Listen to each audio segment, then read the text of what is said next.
Hi മക്കളെ, നമസ്കാരം. നമ്മുടെ +2 മലയാളം പരീക്ഷയിൽ ക്രിസ്മസ് പരീക്ഷയ്ക്ക് ചോദിക്കാൻ സാധ്യതയുള്ള ഒരു പാഠഭാഗവും ആ പാഠഭാഗത്തിൽ നിന്ന് ചോദിക്കാൻ സാധ്യതയുള്ള ചോദ്യോത്തരങ്ങളും പരിശോധിക്കുന്ന സെക്ഷനിലേക്ക് എല്ലാ കുട്ടികൾക്കും സ്വാഗതം. കൊള്ളിവാക്കല്ലാതൊന്നും എന്ന യൂണിറ്റ് 3 ചാപ്റ്റർ 1 ആണ് നമ്മൾ എന്ത് ചെയ്യാൻ പോകുന്നത്, പരിശോധിക്കാൻ പോകുന്നത്. കൊള്ളിവാക്കല്ലാതൊന്നും. സെറ്റാണല്ലോ.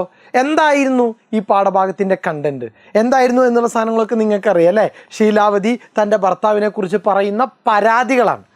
അപ്പോൾ ആ പരാതികളും പാഠഭാഗത്തിൻ്റെ കണ്ടന്റുകളൊക്കെ നിങ്ങൾ ഓൾറെഡി പരിചയപ്പെട്ട് കഴിഞ്ഞിട്ടുണ്ട്.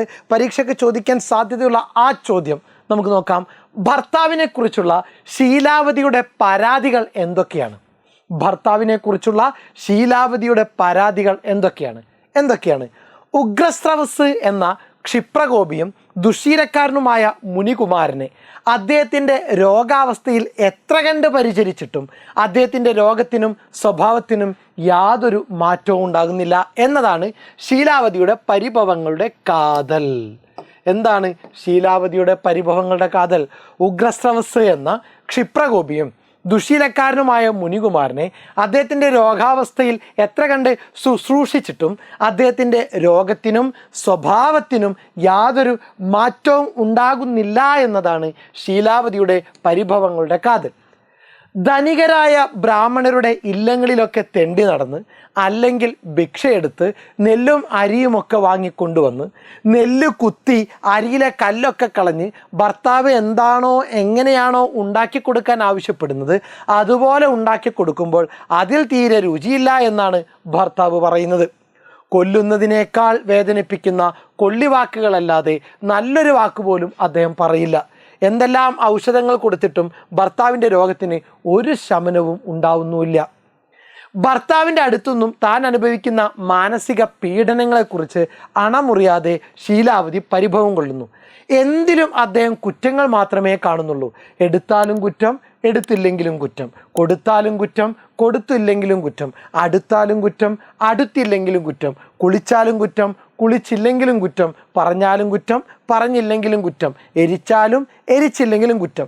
ഇങ്ങനെ തന്നെ കുറവ് പറഞ്ഞ് നശിപ്പിക്കുകയാണ് തൻ്റെ ഭർത്താവ് എന്ന് ശീലാവതി പരിഭവം കൊള്ളുന്നു.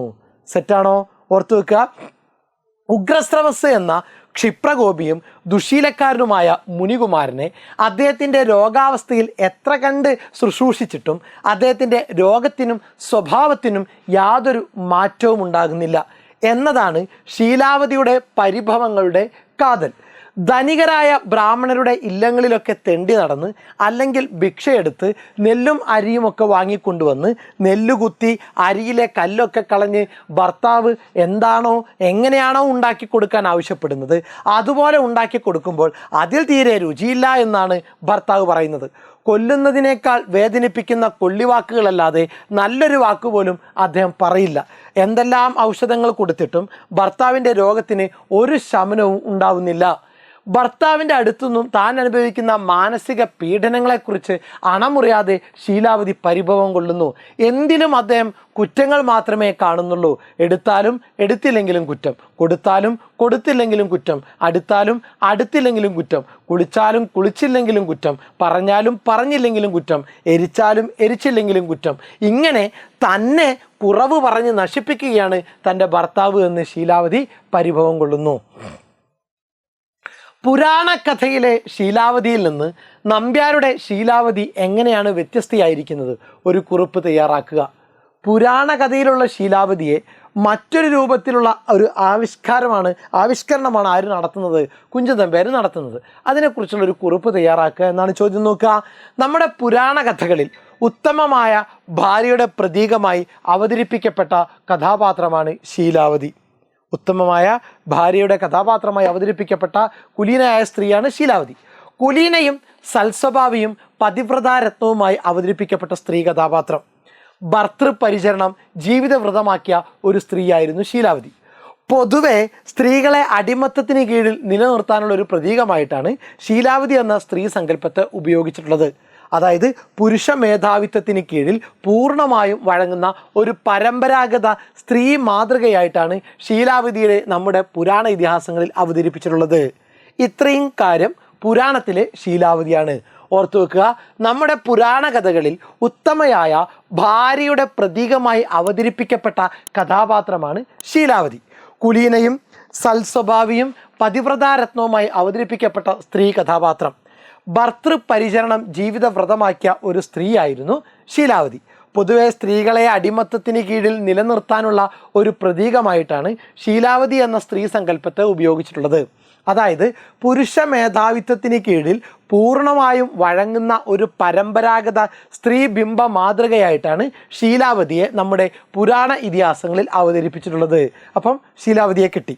ഇങ്ങനെ ഭർത്താവിൻ്റെ ഏത് കൊള്ളരുതായ്മയെയും യാതൊരു പരിഭവവുമില്ലാതെ യാതൊരു മറുവാക്കുമില്ലാതെ അനുസരിക്കുന്ന ശീലാവതിയെ വ്യത്യസ്തമായൊരു കാഴ്ചപ്പാടിൽ കുഞ്ചൻ നമ്പ്യാർ അദ്ദേഹത്തിൻ്റെ ശീലാവതി ചരിത്രത്തിൽ അവതരിപ്പിച്ചതായി കാണാം. എങ്ങനെയാണ്? യാതൊരു പരിഭവമില്ലാതെ മറുത്തൊരക്ഷരം ചിന്തിക്കുക പോലും ചെയ്യാതെ ഭർത്താവിൻ്റെ ഇഷ്ടങ്ങൾക്കനുസരിച്ച് മാത്രം പ്രവർത്തിച്ചിരുന്ന ശീലാവതിയിൽ നിന്നും വ്യത്യസ്തമായ ഒരു ശീലാവതിയാണ് കുഞ്ചൻ നമ്പ്യാർ നമുക്കിവിടെ കാണിച്ചു തരുന്നത്.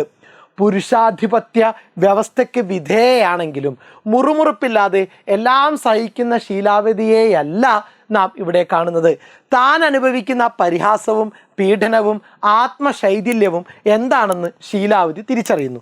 കൊല്ലുന്നതിനേക്കാളും ശല്യമായിട്ടുള്ള കൊള്ളിവാക്കല്ലാതെ ചൊല്ലുകില്ല അദ്ദേഹം എന്ന വരികളിലൂടെ കുടുംബാന്തരീക്ഷത്തിൽ താൻ അനുഭവിക്കുന്നത് മാനസിക പീഡനമാണെന്ന് തിരിച്ചറിയുന്ന ശീലാവതിയെ നമുക്ക് കാണാം. തൻ്റെ ഭർത്താവിൻ്റെ അടുത്തു നിന്നും താൻ അനുഭവിക്കുന്ന മാനസിക പീഡനങ്ങളെക്കുറിച്ച് അണമുറിയാതെ ശീലാവതി പരിഭവം കൊള്ളുന്നുണ്ട്. കുടുംബജീവിതത്തിൻ്റെ ഭാരം മുഴുവൻ ചുമലിലേറ്റി യാചിച്ചു കൊണ്ടുവന്ന അരി കൊണ്ട് ഭക്ഷണം ഉണ്ടാക്കി കൊടുത്തിട്ട് ഒരു നല്ല വാക്ക് പോലും കിട്ടുന്നില്ല എന്നത് പോകട്ടെ, ക്രൂരമായ വാക്കുകൾ ഏറ്റുവാങ്ങേണ്ടി വരികയും ചെയ്യുന്നു. ഇങ്ങനെ താൻ അനുഭവിക്കുന്ന മാനസിക പീഡനങ്ങൾ തുറന്നു പറയുന്ന ശീലാവതി അതുവരെ സാഹിത്യത്തിൽ അവതരിപ്പിക്കപ്പെട്ട ശീലാവതി എന്ന സ്ത്രീബിംബ മാതൃകയ്ക്ക് ചേർന്നവളല്ല. തൻ്റെ നിരാശയും പ്രതിഷേധവുമൊക്കെ ശീലാവതി തുറന്നു പറയുന്ന ശീലാവതിയെയാണ് നാം ഇവിടെ കാണുന്നത്. സെറ്റാണല്ലോ? അപ്പോൾ ഈ ചാപ്റ്റർ എന്ത് ചെയ്യുക? ഈ രണ്ട് പ്രധാനപ്പെട്ട ചോദ്യങ്ങൾ പഠിച്ചു വെച്ചേക്കുക. Okay, thank you.